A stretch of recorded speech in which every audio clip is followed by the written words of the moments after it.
ओम शांति। आपका दिन शुभ हो।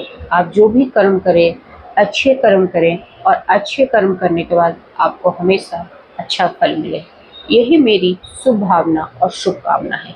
आपका दिन हमेशा अच्छा बना रहे और आपकी प्रार्थना ईश्वर सुने। लेकिन अक्सर जब हम प्रार्थना करते हैं तो हम ये जानने की उत्सुकता रहती है, ये मन में हमेशा क्यूरियोसिटी रहती है कि मेरी प्रार्थना में जो ईश्वर से बोल रहा हूँ, क्या ईश्वर सुन रहा है? क्या ईश्वर मेरी प्रार्थना को सुनकर कुछ मुझे बताना चाहेगा? या ये मुझे कैसे पता चलेगा कि ईश्वर मुझे कुछ बताना चाहता है या मेरी प्रार्थना ईश्वर तक पहुंच गई है? तो ईश्वर कुछ संकेत देता है। भगवान हमें संकेतों के द्वारा ही बताता है, या कोई एक ऐसा इंसान आएगा आपको और आपके प्रश्नों का उत्तर दे देगा ऐसा, और वो भी एक संकेत होता, वो भी ईश्वर ने एक माध्यम बनाकर आपके प्रश्नों का उत्तर देने के लिए उसको भेजा है। आपकी प्रार्थना को सुनकर ईश्वर ने किसी को आपके पास भेजा है निमित्त बनाकर, और आपकी प्रार्थना उस इंसान के द्वारा पूरी हो जाती है। तो ईश्वर खुद नहीं आता, ईश्वर कुछ बताना चाहता है। और अगर आप भीतर से स्वच्छ हो चुके हो, भीतर से आपकी जितनी भी गंदगी है, जितनी भी जैसे घर के अंदर जब घर बहुत दिन बंद रहती है, जाली मकड़ी लग जाती है, ठीक है, तो जब तक हम जाली मकड़ों को साफ नहीं करते हैं तो हमारे जो बाहर वो चमक नजर नहीं आती है, वो खूबसूरती नजर नहीं आती। वैसे हमारे जो भीतर अंदर जब हमारी सफाई चलती है, ठीक है, तो वो संकेत हम पकड़ लेते हैं। तो जो आपके अंदर जो सबसे पहला जो संकेत ईश्वर देता है, वो आप लाइट महसूस करते हो। आप जब ईश्वर से प्रार्थना करते हो और आपकी प्रार्थना सुनी जाती है, तब आप क्या होता है ना, स्ट्रेस फ्री हो जाते हो। आपकी टेंशन वो ले लेता है। आपके पास भरोसा होता है कि ईश्वर मेरी सुन रहा है, और उसी भरोसे से आपकी चिंता को वो हर लेता है और आप लाइट महसूस करते हो। जिस सीने पे आपको 100 किलो का वजन महसूस हो रहा था, अब उस सीने पे सिर्फ 10 किलो का वजन रह गया है। क्यों? क्योंकि आपकी आंतरिक सफाई हो चुकी है, आप आत्मा से ईश्वर से कनेक्ट होने लगे हो और ऊर्जा आपको महसूस हो रही है। आपकी जो ऑरा है वो स्वच्छ होती जा रही है। तो आप ऑब्वियस सी बात है, लाइट महसूस करोगे, हल्का महसूस करोगे, आपके ऊपर से बोझ हट जाएगा, क्योंकि आपके भीतर जो कचरा भर गया था, संशय था, वो सब खत्म हो गया। आपने ईश्वर को अपनी प्रार्थना के रूप में इच्छाएं बता दी है, अपनी चिंताएं उसको सौंप दी है। तो ईश्वर का पहला संकेत यही है। ईश्वर जो दूसरा संकेत देता है, दूसरा जो संकेत है, वो ये होता है कि आपके मन में बहुत सारे क्वेश्चंस होते हैं। जब आप प्रार्थना कर रहे होते हो तो आप ये सोचते हो कि मेरी प्रार्थना सुन रहा है या नहीं सुन रहा है, या ये जो भी प्रार्थना आप करते हो, चाहे वो शादी से रिलेटेड हो, जॉब से रिलेटेड हो, पैसे से रिलेटेड हो, धन से रिलेटेड हो, ठीक है, तो आपके मन में बहुत सारे क्वेश्चंस वाले सवाल उठते हैं, कब, कैसे, क्यों। तो ये सारे सवालों का आपको जवाब मिलना शुरू होता है। दूसरा संकेत है, पकड़िए इसको। अगर आपके साथ ऐसा कुछ हो रहा है, आपको अपने सवालों का एक एक करके उत्तर मिलना शुरू हो गया, आपने किसी का वीडियो देखा या किसी का आप यूट्यूब पे ऐसे कर रहे हो, आपको किसी का वीडियो दिखाई दे दिया और आपका क्वेश्चन का जवाब वही देता हुआ महसूस हो, सामने वही आपका जो आपके मन के अंदर क्वेश्चन चल रही है, उथल पुथल चल रही है, वो आंसर देख के आपका मन की जो उथल पुथल को शांत कर दिया। आपकी जो क्वेश्चंस का आंसर या तो कोई वीडियो दे रहा है, या कोई ऐसा इंसान आप जिसको आप जानते नहीं, वो आपकी ज़िंदगी में आ गया और आपके क्वेश्चन का जवाब दे दिया और चला गया। कोई आपके दोस्त के रूप में आ गया, या कोई ऐसे राह चलते चलते ऐसा कुछ हुआ कि आपने कुछ पूछा कुछ और उसने वही जवाब दिया जो आप क्वेश्चन कर रहे थे मन के अंदर।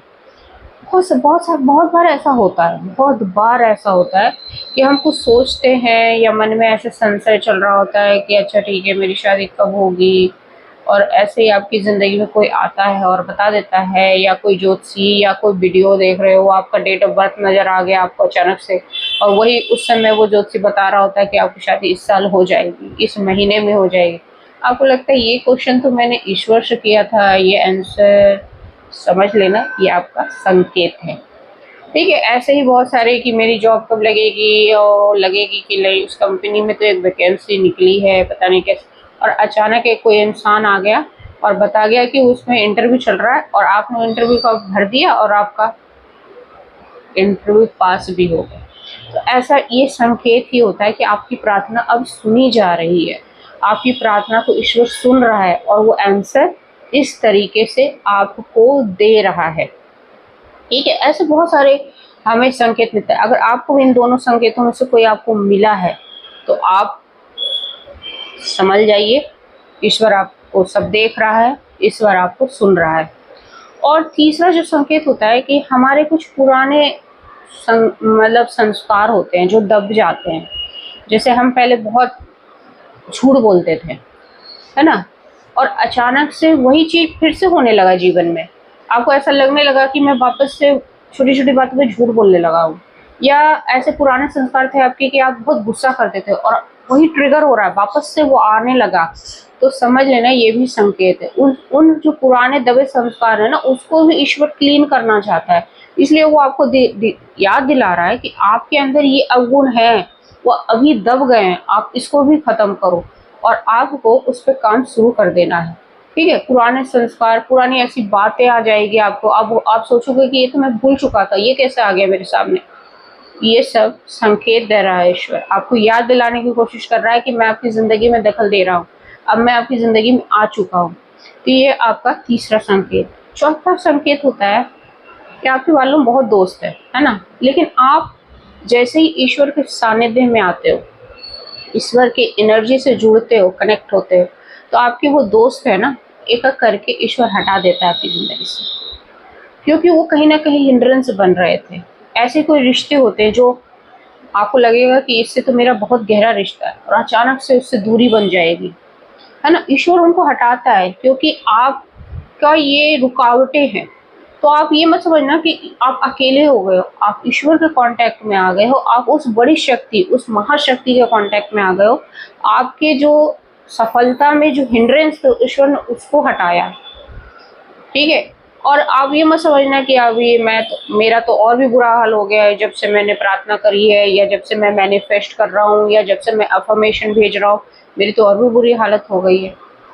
ये आपकी परीक्षा भी हो रही है और साथ में ईश्वर ये संकेत भी दे रहा है।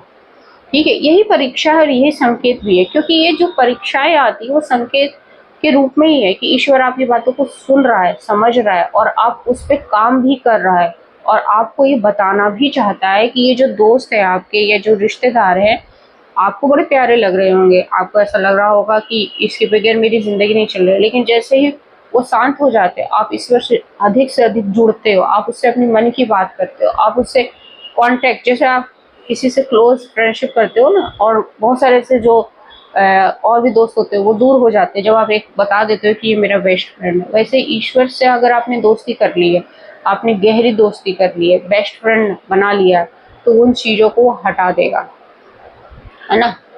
और पांचवा जो सबसे बड़ा संकेत है, आपकी कंडीशन और वर्स हो जाएगी।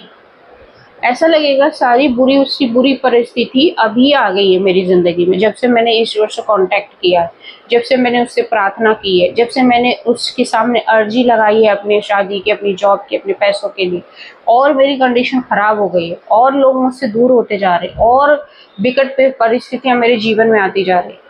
तो आपने कभी देखा है जब घर बन रहा होता है और आपका एक पुराना घर है वो टूट रहा होता है तो कितनी धूल भरी आंधी उठती है, क्योंकि जो नया घर के लिए आपने शुरुआत करी है, आपने नींव रखी है ना, अभी नींव रखी है आपने, और ईश्वर आपको संकेत दे रहा है, वो धूल भरी आंधी आ रही है, वो धूल के बाद जब वो छटेगा तो आपको अपना नया घर दिखेगा, नया चमचमाता घर जिसमें सिर्फ खुशियाँ होगी, सिर्फ उजाला होगा। और वो जो आपको अभी धूल भरी आंधी दिख रही है, विकट परिस्थिति दिख रही है, जहाँ से लोग हार मान जाते हैं, उसको लगता वहीं से लोग वापस हो जाते हैं। मंजिल नजदीक है, मतलब अब आपका नया घर बन के तैयार होने वाला है और वहीं से आप पीछे हट जाते हो, नहीं नहीं नहीं मुझे नहीं करना प्रार्थना, मुझे नहीं करना, मेरा तो प्रार्थना सुनता ही नहीं है ईश्वर, और फिर ईश्वर को भी कोसने लगते हो जबकि आप मंजिल के नजदीक थे। तो यही होता है जब हम, जैसे कि हम एक नया घर बना रहे हैं, एक पुराना घर है, अब नया घर को हम रख रहे हैं नींव, और पुराने घर को धीरे धीरे टूटेगा, बड़ा घर है वो धीरे धीरे टूटेगा, धीरे धीरे उसकी खत्म होगा, तो उससे धूल भरी आंधी आएगी, बहुत सारी परिस्थितियाँ, बीमारी आएगी, दुख आएगा, सारे दुख आपको लगेगा एक ही साथ उमड़ गया। ऐसी परिस्थिति में हार नहीं मानना, क्योंकि आपकी मंजिल नज़दीक है। अब ईश्वर आपकी प्रार्थना को सुनकर अब आपकी मंजिल, जिसने आपने अगर शादी की अर्जी लगाई है तो आपका जीवन साथी नज़दीक, जॉब की लगाई है तो आपका जॉब रखा हुआ है, पैसों के लिए तो रास्ता नया नया अवसर आपकी ज़िंदगी में आने वाला है। यहाँ से आपको हार नहीं बनना है और बल्कि और भरोसे को बढ़ा लेना है और तटस्थ हो जाना है और विश्वास गहरा कर लेना है और ईश्वर आपको वो सब चीज़ देना शुरू कर देगा। एक एक चीज़ सब कुछ वापस आ जाएगा। जो ऐसा लगेगा कि मेरी कंडीशन और ख़राब हो गई, वैसे उसी के बाद खुशियाँ हैं। उसी के बाद जो आपको दिख रहा है ना कि मेरी ज़िंदगी और ख़राब हो गई, अगर आपकी लाइफ में ऐसा कुछ हो रहा है तो मुझे कमेंट करके ज़रूर बताना। यही आपकी नई शुरुआत की नींव रखी जा रही है, यही आपकी नई रोशनी आपके पास आने वाली है। बस आप उस अंधेरे में डटे रहो, डरो नहीं, भागो नहीं उस अंधेरे से, उसका डट के सामना करो, क्योंकि हर अंधेरे के बाद रोशनी है। हर अंधेरे के बाद आपको एक दीपक जलता हुआ नजर आएगा और उस दीपक का रास्ता जो दिखाएगा, उस रास्ते पे चल के अपनी जितनी भी मनोकामना उसको सिद्ध कर लो, उसकी पूरी कर लो। ईश्वर संकेत दे रहा है, उसको समझो और उसको समझने के लिए ईश्वर से जुड़ जाओ। गहरा संकेत तभी मिलेगा आपको जब आप उससे जुड़ते हो, जब आप एनर्जी एक्सचेंज करते हो। तो इन सारे संकेतों को आप समझ गए। जो पांचों संकेत है, अगर पांचों में से एक भी आपको मिल रहा है तो वहीं से आपकी शुरुआत हो चुकी है। ठीक है, धीरे धीरे करके वो सब मिलना शुरू हो जाएगा। आपका जीवन अब बदलने वाला है। आप उस नए जीवन का आप स्वागत करिए। यही मेरी शुभकामना है। जय हिंद, जय भारत।